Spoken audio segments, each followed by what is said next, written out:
rien ne définit autant les nazis que la solution finale. Le meurtre de 6 millions de Juifs.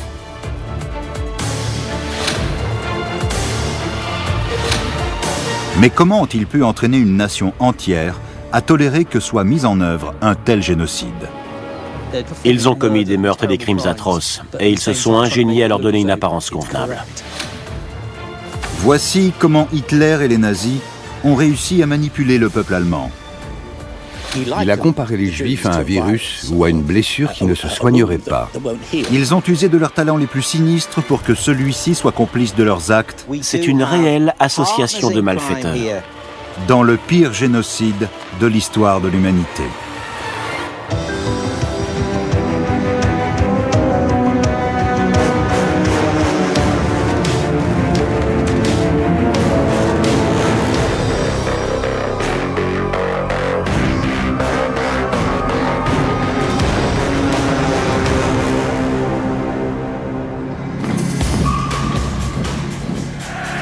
Il y a bien une chose qu'Hitler n'a jamais gardée secrète. Il déteste les Juifs. À la fin de la Première Guerre mondiale, tandis qu'il se remet de ses blessures, il condamne les politiciens juifs d'extrême gauche d'avoir capitulé et d'avoir poignardé l'Allemagne dans le dos. Pendant la dépression des années 20, il peste contre une conspiration juive, la racine de tous les maux, du communisme jusqu'aux financiers corrompus. L'empoisonnement de la nation. Les Juifs allemands sont l'ennemi de l'intérieur. Ce sont des ennemis en termes raciaux, en termes culturels, en termes de nationalité. Le grand crime des Juifs est qu'ils polluent les gènes purs de la race aryenne supérieure. Ils doivent être éliminés. La nation n'accepte plus d'être ruinée par ces parasites. Tout ce qu'il a dit depuis 1922 a mis l'accent sur l'idée extrême de se débarrasser physiquement des Juifs.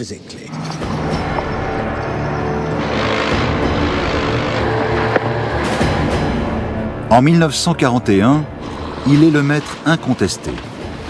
Il a vaincu la France, a annexé la Pologne et son armée a fait une grande percée en Union soviétique. À présent, il peut entamer le projet de toute une vie. Créer une nation allemande pure, libérée des Juifs.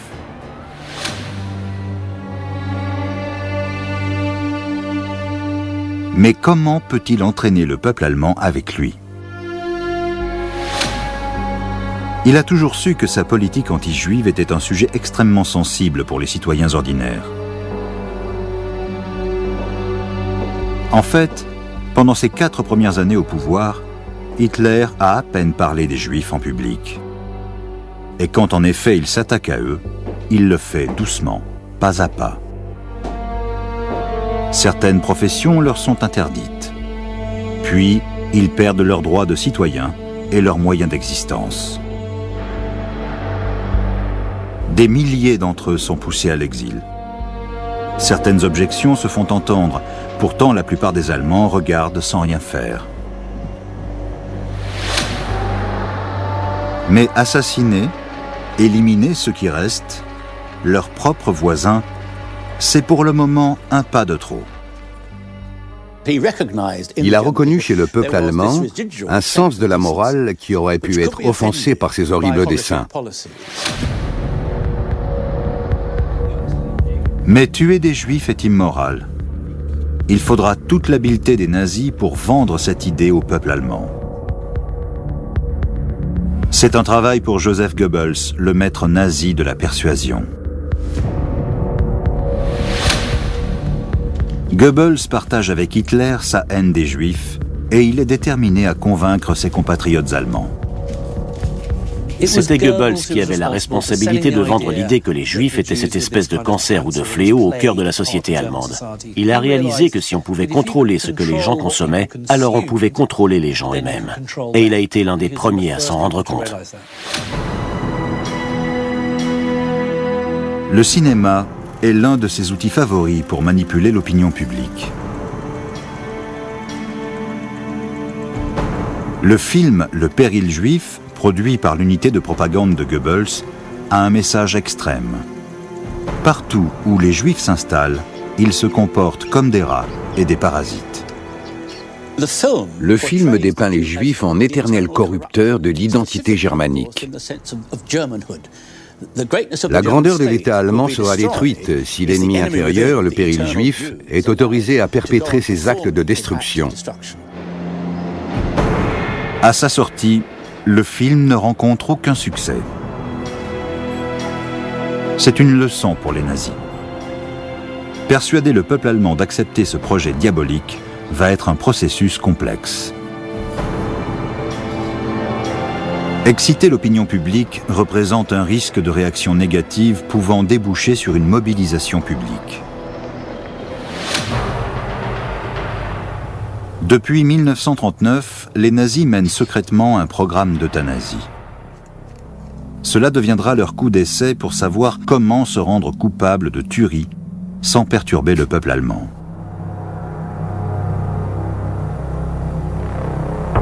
Ils ont tout d'abord besoin de complices consentants. On demande à des infirmières et des médecins dociles d'éliminer des enfants malades en phase terminale ou handicapés.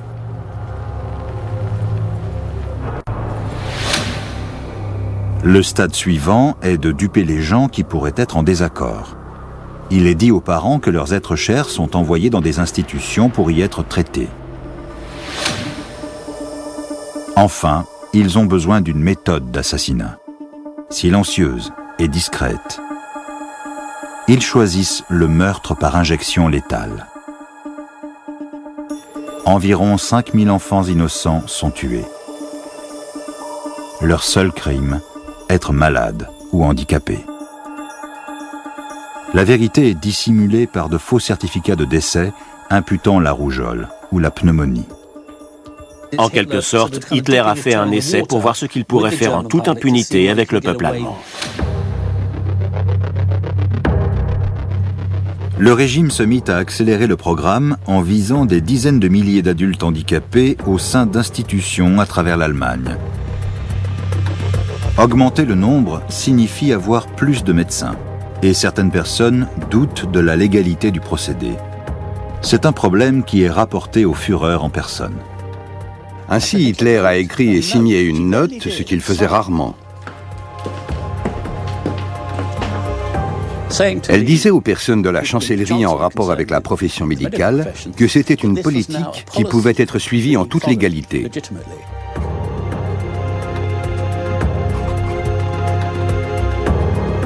Pour les médecins allemands, c'est maintenant officiel.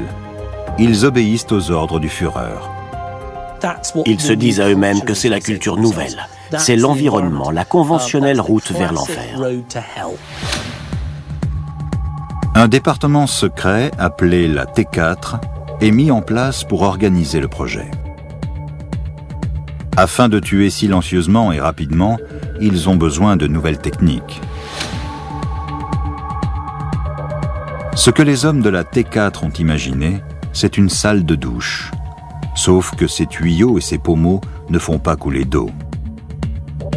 Ils déversent un gaz mortel, le monoxyde de carbone. En bien des façons, le programme d'euthanasie représente l'absolue bestialité du régime nazi. Les dizaines de milliers d'adultes présentant des tares ou des handicaps sont assassinés de cette manière. C'est un programme ahurissant, parce que tous ceux qui étaient impliqués savaient ce qu'il se passait. Ils acceptent l'euthanasie comme étant légitime. Le fait qu'un Allemand tue un autre Allemand est légitime. Mais la vérité à propos des assassinats commence à filtrer. Bien entendu, graduellement, la population habitant dans les environs de ces institutions a commencé à se rendre compte qu'il se passait quelque chose d'anormal. Les gens ont commencé à s'inquiéter. D'autres proches qui seraient malades pourraient être les prochaines victimes. Les gens commencent à parler un peu partout. Nos soldats blessés seront-ils traités de la sorte? L'Église catholique fait remonter la peur de la population et tient tête au régime. Le célèbre évêque von Galen a donné un sermon dans lequel il a dénoncé ce programme. Non sur la base que forcément c'est immoral de tuer des gens, mais sur la base que l'on tuait des Allemands.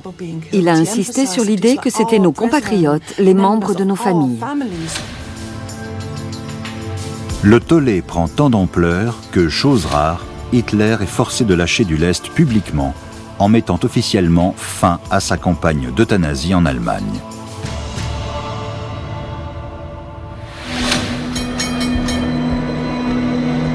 La protestation contre l'euthanasie a appris quelques leçons aux nazis.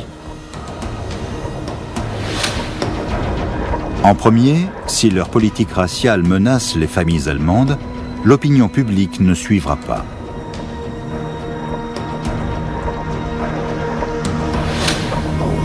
Deuxièmement, tout meurtre futur devra être dissimulé et perpétré loin de l'Allemagne. Et troisièmement, le Führer ne doit pas être associé à quoi que ce soit de peu recommandable. Ces leçons vont définir la façon dont les nazis vont traiter les Juifs. En particulier, Hitler ne signera jamais personnellement de documents compromettants. Il ne voulait pas que son propre nom soit associé avec les crimes du programme anti-juif. Depuis 2 ans qu'il mène la guerre, Hitler a le vent en poupe avec le succès de sa croisade contre l'Union soviétique. Il est satisfait de laisser la gestion de la question juive à son loyal homme de main, Hermann Göring.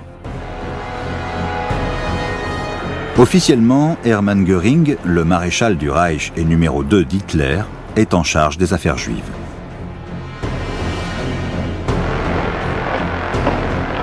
Mais en réalité, ce seront les fanatiques SS d'Hitler sélectionnés pour leur dévotion à la cause nazie qui mettront en œuvre la solution finale.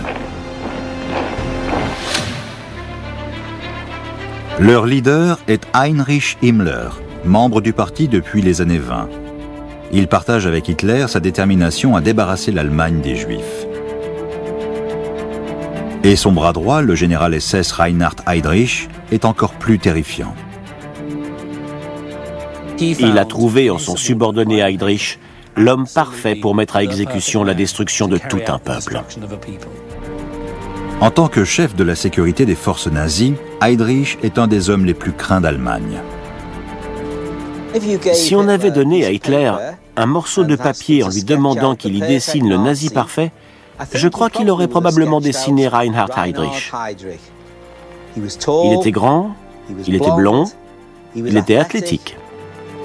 C'est un homme aux nombreux talents, un champion d'escrime, un pilote de guerre, un talentueux violoniste, mais c'est avant tout un nazi fanatique. Il avait toutes les caractéristiques pour être un super-héros nazi. Heydrich est réellement l'étoile montante de la machine nazie d'élimination raciale. Depuis 1939, Heydrich a fait des ravages dans les territoires conquis à l'Est. Ces redoutables brigades d'intervention, les Einsatzgruppen, ont massacré des milliers de juifs polonais. Ceux qui ont survécu sont parqués dans des ghettos.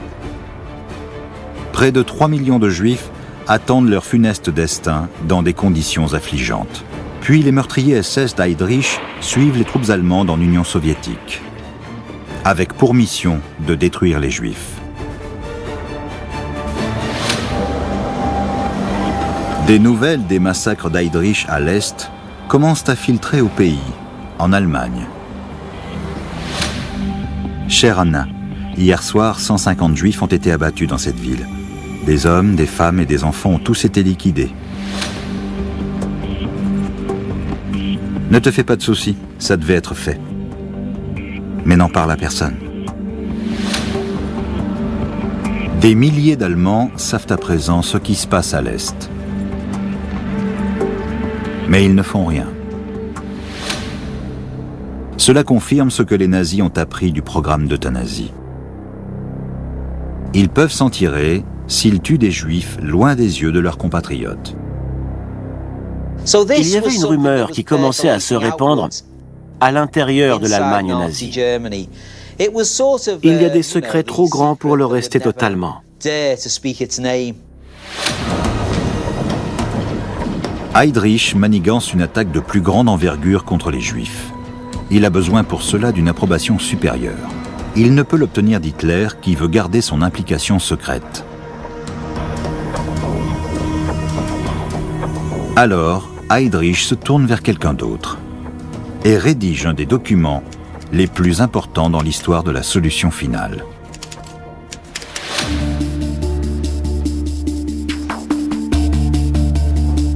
Il apporte sa lettre secrète au domicile du maréchal du Reich, Hermann Göring, l'homme qu'Hitler a officiellement chargé de la politique nazie envers les Juifs. Ce qu'Heydrich désire, c'est la signature de Göring l'autorisant à élaborer un plan dévolu à la solution finale concernant la question juive. C'est le cachet d'approbation dont il a besoin. Mais il faudra 5 autres mois avant que le plan d'Heydrich soit mis en place.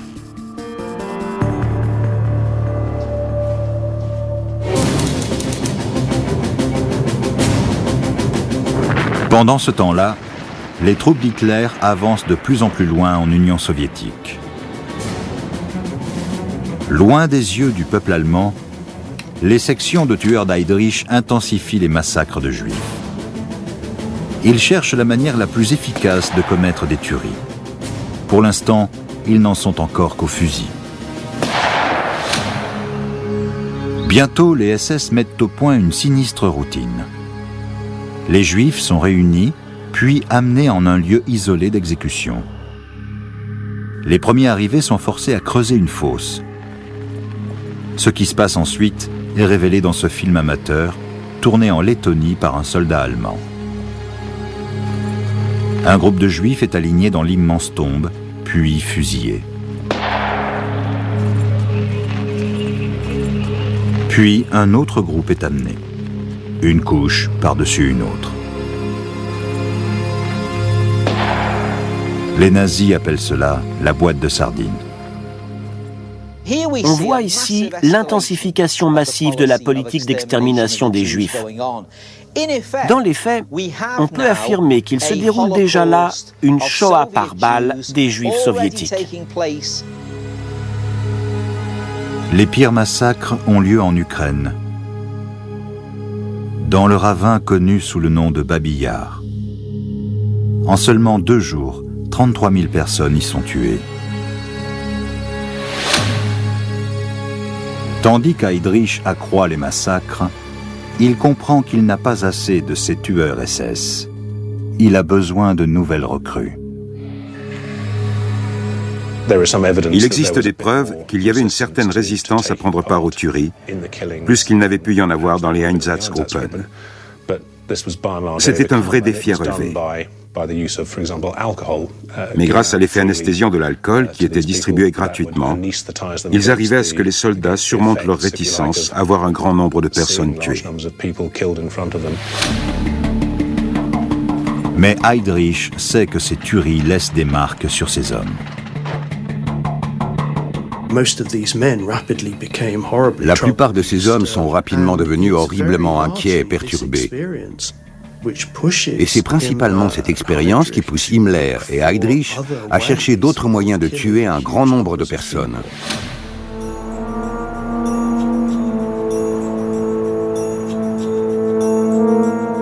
De son côté, Hitler cherche encore un moyen de gérer les 200 000 Juifs vivant en Allemagne. Tout le monde connaissait les Juifs. Ils faisaient partie de la société allemande, ils étaient allemands, ils s'étaient battus pendant la Première Guerre mondiale, ils avaient été décorés de la Croix de fer. Alors, la machine de propagande de Goebbels doit être mobilisée pour créer une impression de différence, pour les séparer de leurs voisins de pur sang allemand. Étape numéro 1, leur donner une étoile. Un Allemand juif et un Allemand non juif n'ont pas l'air si différents, mais ce qu'on peut faire, c'est les étiqueter avec une étoile. Et l'étoile jaune est le moyen absolu pour les différencier. L'humiliation commence par ça. Toute personne de plus de 6 ans a l'obligation de porter l'étoile jaune en forme d'étoile de David. C'est vraiment le moment où ils disent aux gens dans la rue « Ces gens sont différents des autres, ils sont à part, ce ne sont pas des Allemands, ce sont des Juifs, et les Juifs sont une race dont on ne veut pas dans notre Troisième Reich. »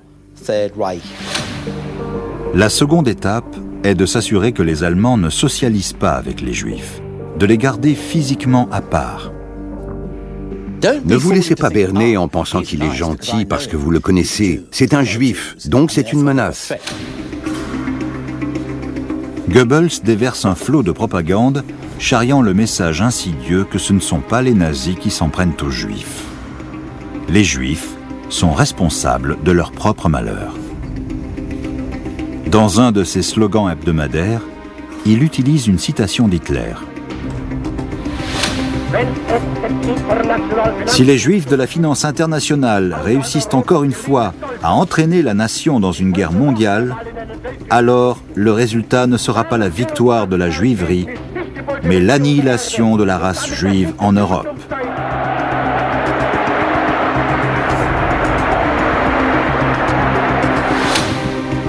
C'est un magistral discours de propagande. Cela absout le peuple allemand de toute culpabilité. Les Juifs seront responsables de leur propre destruction. La réussite la plus dérangeante de Goebbels, c'est le principe du bouc émissaire. Il polluait les esprits d'une nation.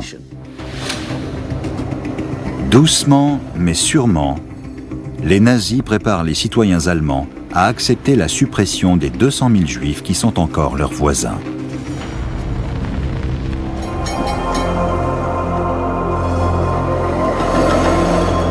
Pourtant, même à présent, il demeure précautionneux afin de ne pas enflammer l'opinion publique. La ligne dure est adoucie à l'attention du grand public afin que les gens qui sont déjà anti-juifs n'aillent pas trop loin. L'homme qui porte cette responsabilité, le général SS Reinhard Heydrich, commence une campagne de tromperie. Le discours officiel est que les Juifs doivent être relocalisés à l'Est. Bien entendu, Heydrich réalise qu'on ne peut pas juste dire publiquement « nous allons tuer 6 millions de gens demain matin ». Il faut être un peu plus subtil que ça. Et quand il parle d'évacuer des gens vers l'Est, il faut donner l'apparence qu'en effet, ils vont juste être évacués vers l'Est. Alors, Heydrich installe un camp modèle à Theresienstadt, dans les territoires occupés tchèques.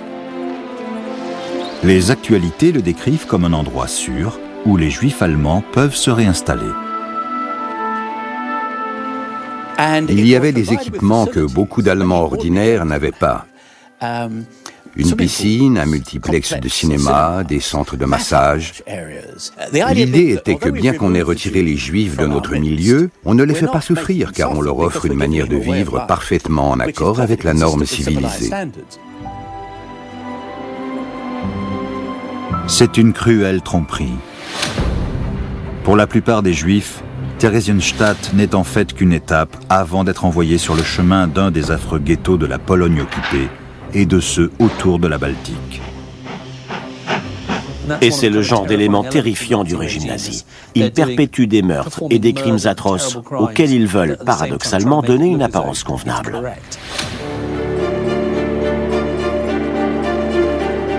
Mais la déportation des Juifs d'Heydrich crée un nouveau problème. À l'Est, les ghettos sont déjà pleins à craquer. À cause du surpeuplement, les dirigeants nazis locaux des territoires occupés commencent à tuer des Juifs pour faire de la place aux nouveaux arrivants. Les nazis craignent un désastre dans l'opinion publique. À la fin de l'année 1941, 1 millier de Juifs allemands sont expédiés à l'Est au camp modèle de Theresienstadt. Ce ne sont pas des Juifs ordinaires. Beaucoup d'entre eux sont d'anciens héros de guerre, décorés de la Croix de Fer. Puis, survient une erreur. Ils sont envoyés dans un ghetto en Lettonie, où les Juifs sont massacrés. À cause d'un quiproquo administratif, ils arrivent à Riga et la plupart d'entre eux sont fusillés. C'est une erreur catastrophique. Si la nouvelle se répand, le peuple allemand sera effaré. C'est une alerte pour Heydrich et le dirigeant SS Heinrich Himmler. Tuer des Juifs allemands demande un contrôle étroit de leur part. À présent, leurs plans sont prêts pour que les SS accomplissent la solution finale.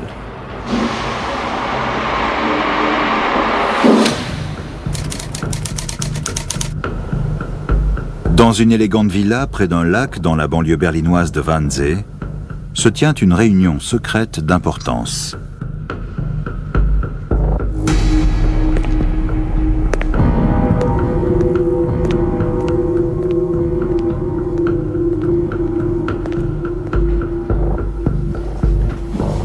Des fonctionnaires de haut rang, les hommes qui dirigent l'État allemand, des officiels du parti nazi et des membres des forces de sécurité du Reich se rassemblent pour l'une des réunions les plus célèbres de l'histoire. Dans cette calme et grandiose atmosphère, tous les intervenants qui vont décider du sort des Juifs européens sont rassemblés. Adolf Eichmann, l'organisateur en chef de la déportation juive, les attend. Il va devenir un acteur majeur de la solution finale. Eichmann était un antisémite virulent. C'était, en beaucoup de points, un homme passionné. Et c'était un ivrogne. Il avait des liaisons. C'était un nazi très engagé. Il avait réellement l'impression que ce qu'il faisait était totalement juste. Et il ne le faisait pas simplement parce qu'il était un fonctionnaire qui s'ennuyait. Il le faisait parce qu'il voulait tuer des Juifs. Son rôle est de rédiger le compte-rendu de la réunion. L'ambiance est détendue malgré le sinistre programme. Heydrich, le supérieur d'Eichmann, préside la réunion.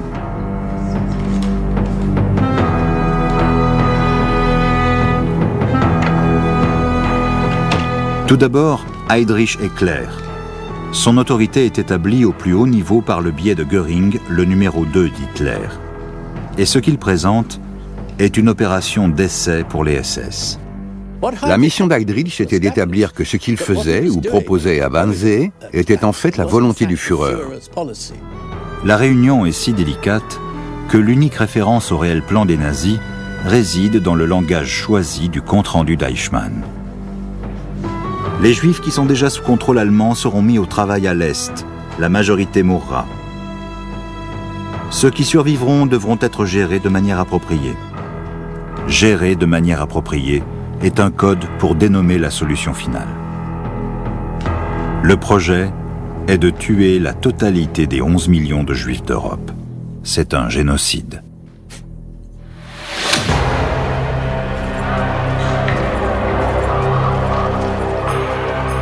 C'est une tâche trop grande pour les escadrons de la mort d'Heydrich. Cela va exiger le meurtre à une échelle industrielle. Ce qu'Heydrich a mis sur la table était un incroyable esprit analytique, une manière de penser très froide, très dure, très diabolique, qui pouvait représenter le génocide comme une sorte de défi pour un fonctionnaire. Heydrich a besoin que les hommes présents mobilisent les ressources et les infrastructures de l'Allemagne. Ils devront être impliqués dans ce crime. Wannsee est la réunion de toutes les autorités dirigeantes concernées par le transport, le rassemblement des Juifs, leur gestion, les réserves de nourriture, etc. C'est un problème logistique qui doit être résolu par des moyens logistiques.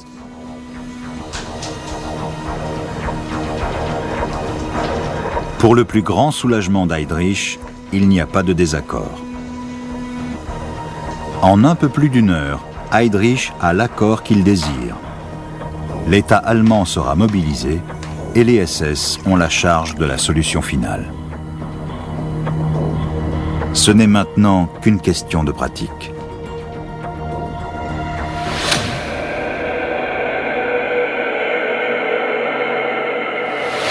Dans la région isolée de l'Est de la Pologne, il y a une grande étendue de forêts sombres et profondes. Si on veut se débarrasser de gens, c'est l'endroit idéal. C'est un endroit où les gens pouvaient juste disparaître. Les SS ont déjà une base dans la ville de Lublin. Ils ont regroupé des milliers de Juifs dans des camps de travail et des ghettos. Ils doivent maintenant être tués discrètement. Heydrich a déjà testé la meilleure manière de le faire. Il a ramené l'élite de ses experts en tuerie. Un des plus antipathiques de cette bande d'antipathiques appelée les nazis était un type du nom de Christian Wörth, surnommé Christian le Barbare. Commandant dans la SS, il s'est distingué par son implication dans le programme d'euthanasie. Il a conçu les chambres à gaz pour l'extermination des Juifs. C'est lui qui a déclaré qu'on ne peut pas détruire les Juifs par petits groupes, comme dans le programme d'euthanasie. Il faut en tuer 1000 ou 2000 par jour. C'est juste un problème de logistique. Sur le chemin de Lublin, Wörth fait des recherches. Dans la ville de Chelmno, ils expérimentent déjà des manières de tuer les Juifs polonais.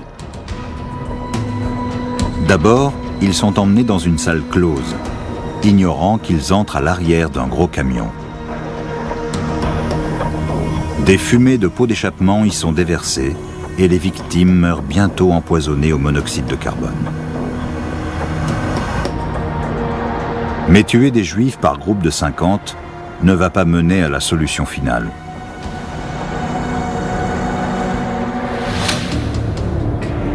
Les ordres de Wörth sont de perpétrer des tueries en masse dissimulées dans les denses forêts polonaises.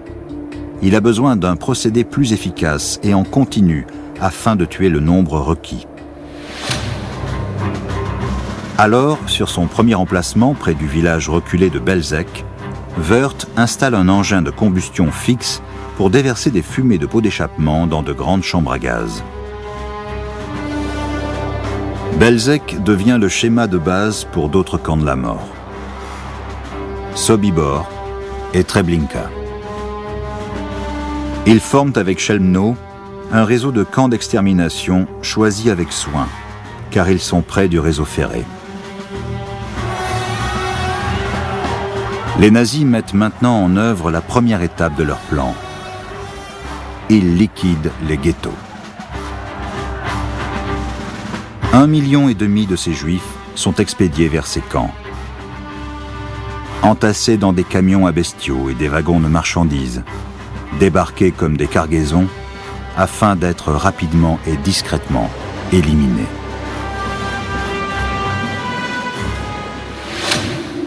Au contraire des grands camps de concentration allemands qui étaient des prisons, ces usines de mort ne nécessitent qu'une petite clairière.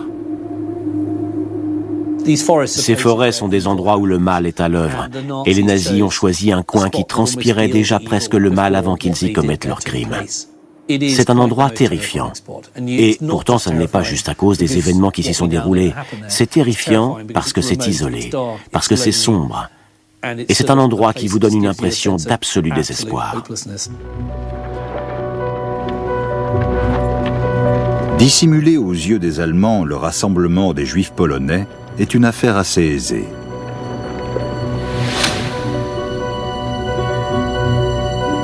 C'est un défi très différent de rassembler les Juifs allemands pour les envoyer, eux, dans les camps de la mort.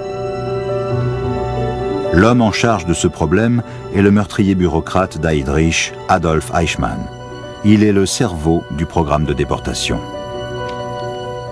La Shoah, la destruction des Juifs, était un procédé bureaucratique. Et pour administrer un procédé bureaucratique, il faut des bureaucrates. Adolf Eichmann est l'archétype du bureaucrate. Fonctionner d'une manière administrative est la clé du succès de n'importe laquelle des politiques. Ça doit être programmé. Le problème qui se pose à Eichmann est de savoir comment se débarrasser de ces Juifs sans inquiéter leurs voisins, sans que les Allemands lambda sachent ce qui se passe vraiment. Il trouve la solution. C'est la vieille tactique des nazis, le mensonge. On dit aux gens que les Juifs sont réimplantés, envoyés vers une destination plus sûre. À la gare, ils ne verront pas de sinistres camions à bestiaux. Les Juifs partent dans de confortables trains pour passagers, avec des tickets, de la nourriture et de l'argent pour le voyage. Et cette supercherie semble marcher sur les Allemands et sur les Juifs. C'est probablement la partie la plus étonnante de ce procédé. Tout semble se passer de la manière la plus neutre possible. On ne voit pas de grosses émeutes là où les Juifs sont rassemblés. Ils s'assemblent en pensant qu'en ce moment, être réimplanté à l'Est est peut-être mieux que de marcher dans les rues allemandes pour y être agressés. On leur a enlevé leurs droits civils, on leur a enlevé leur dignité, on leur a enlevé leurs biens. Beaucoup d'entre eux pensaient que les choses pouvaient en fait s'améliorer. Ils avaient accepté l'idée qu'ils n'avaient pas leur place en Allemagne et qui sait, les choses pouvaient peut-être ne pas être pires en Pologne.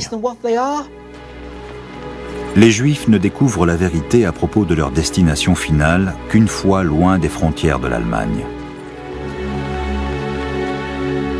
Les nazis continuent leur duperie jusqu'au bout.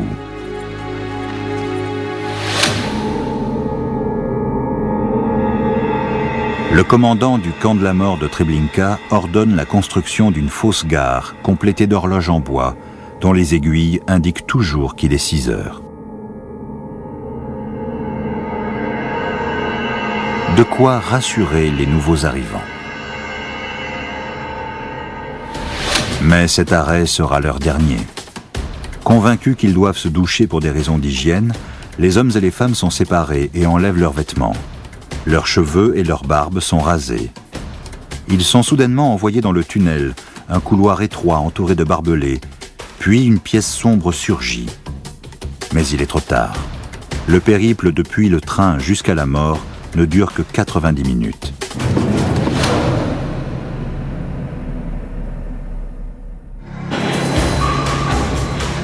Les nazis opèrent à présent selon un système si efficace que rien ne peut l'arrêter.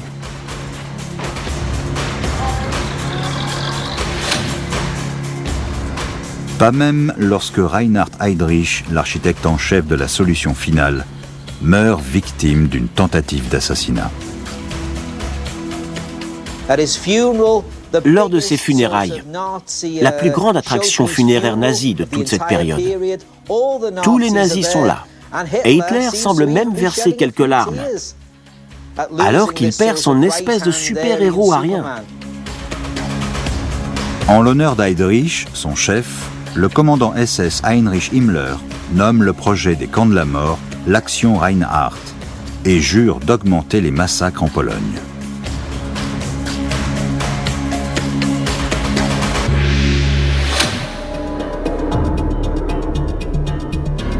Dans les forêts de l'Est de la Pologne, les nazis appliquent leur solution finale à la question juive. La Shoah est en marche.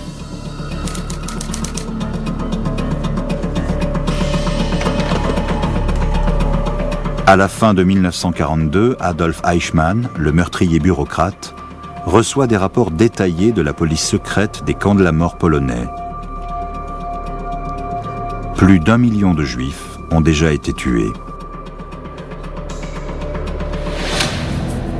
La vision d'Hitler s'accomplit.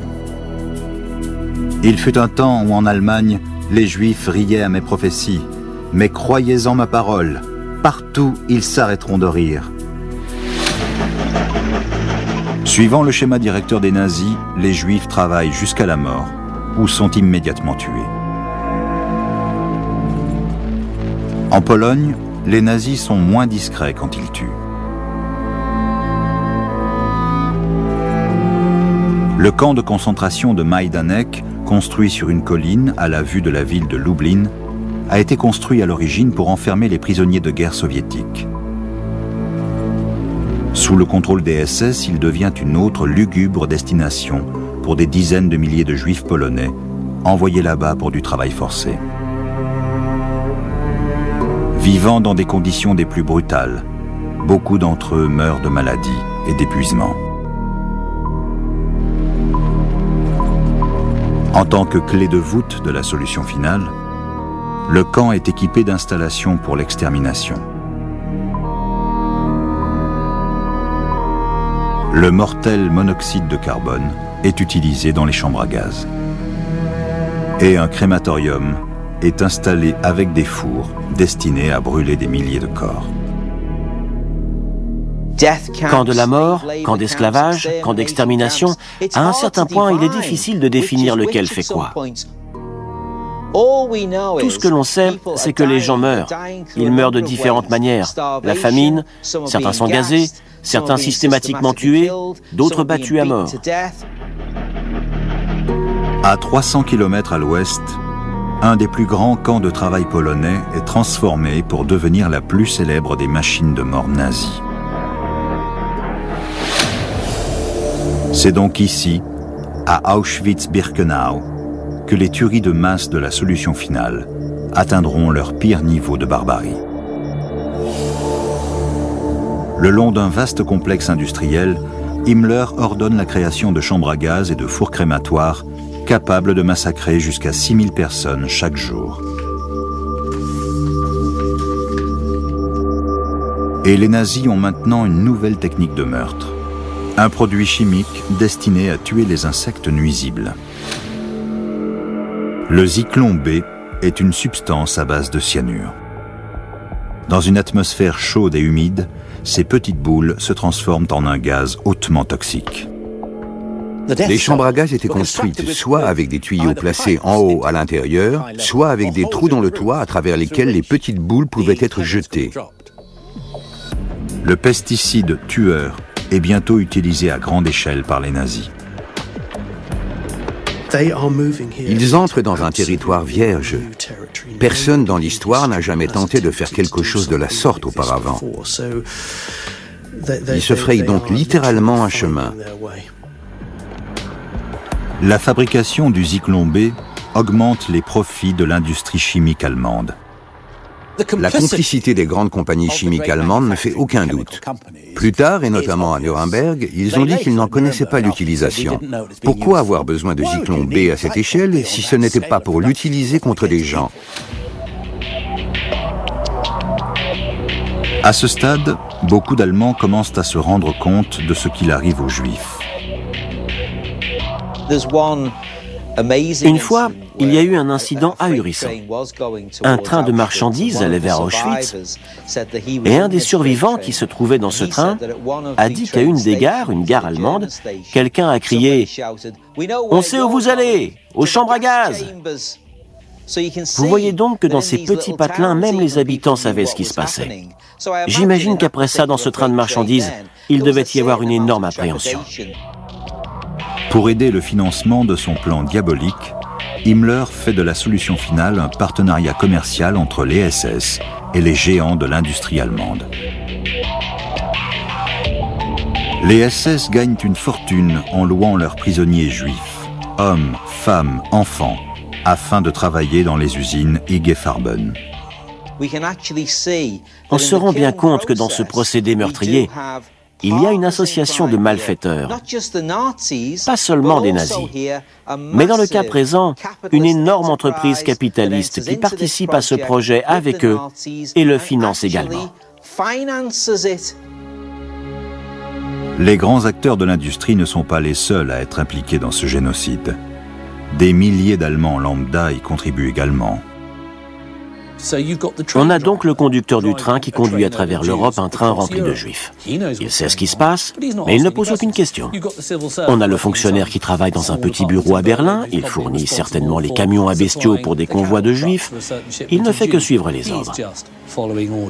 On a une multitude de petites chevilles ouvrières et chacune pense « Bah, je ne fais pas vraiment partie de ça, je ne fais pas grand-chose. » Mais quand on les met tout ensemble, on a une machine meurtrière. Et quand on les prend séparément, elles disent toutes « Ce n'était pas moi ». Avec cette complicité du silence, aucun Allemand n'a besoin de parler ouvertement de la solution finale. Personne n'endosse la responsabilité. Et tout ceci semble se passer sans la moindre lueur de protestation en Allemagne. En 1943, Himmler peut déclarer que l'Allemagne elle-même est quasiment Judenrein, sans juifs. La seule résistance a lieu lors d'un événement célèbre en février 1943, quand les nazis tentent de déporter un groupe de juifs mariés à des femmes allemandes. Il y a un événement célèbre connu sous le nom de l'affaire Rosenstrasse. Un groupe d'hommes juifs avait été réunis. Leurs épouses, non juives, ont débarqué et ont protesté en masse devant les maisons de dirigeants nazis et des bâtiments officiels. Elles étaient tellement déterminées qu'elles ont ignoré l'ordre de se disperser. Quand la protestation devient publique, cela provoque de la confusion au plus haut niveau. Même à présent, les nazis ont peur d'admettre ce qui se passe réellement. Les dirigeants nazis ont fini par en conclure qu'il valait mieux lâcher du lest que d'essayer de leur tenir tête. Les maris ont donc pu retourner à leurs épouses. Ils ont même fait revenir 35 juifs qui avaient déjà été envoyés à Auschwitz.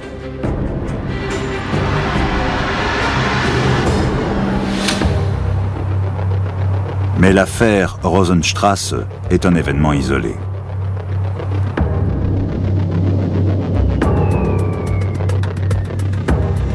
À présent, la grande majorité des Allemands a d'autres soucis. Ils commencent à perdre la guerre et leurs familles sont leurs préoccupations principales. Ils étaient constamment bombardés par les Britanniques et les Américains. Ils manquaient cruellement de nourriture. Leurs propres enfants étaient menés à la mort sur le front de l'Est.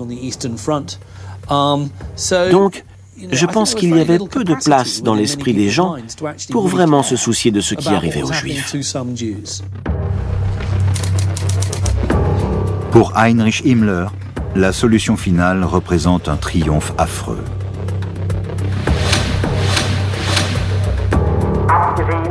Il existe un enregistrement d'un de ses discours lors d'une réunion secrète de dirigeants SS.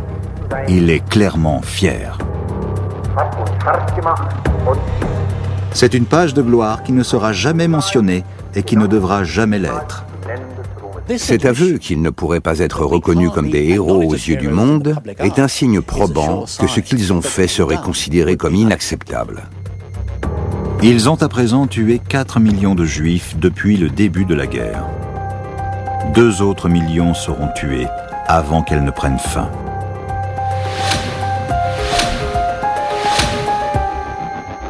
Mais les Allemands ne doivent pas se sentir coupables. Himmler fait porter la culpabilité aux Juifs. Ils sont responsables de leur annihilation. Nous avons le droit moral, nous avons le devoir envers notre peuple de le faire, de tuer ces gens qui voulaient nous tuer.